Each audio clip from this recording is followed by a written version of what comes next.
I'm Ed Perozek, principal of Start High School.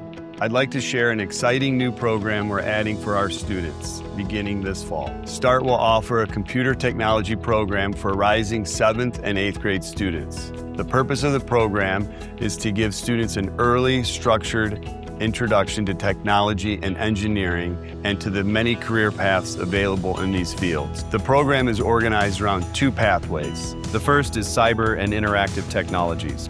Students in this pathway will learn how digital tools and software function and will also receive an introduction to AI. It's well suited for students interested in software development, data management, and network design. Think of roles such as web developer, cloud engineer, and database administrator. The second pathway is applied engineering and manufacturing. This pathway emphasizes systems thinking, which focuses on how the individual parts of a design work together and the process of moving an idea from a broad concept to a working solution. An engineering foundation applies across many industries, including construction, manufacturing, energy, aerospace, and healthcare.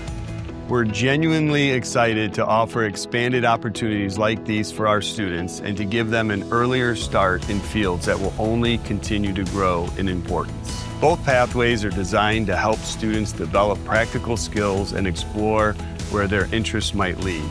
Families who would like to learn more can sign up to receive updates or apply online today by visiting tps.org.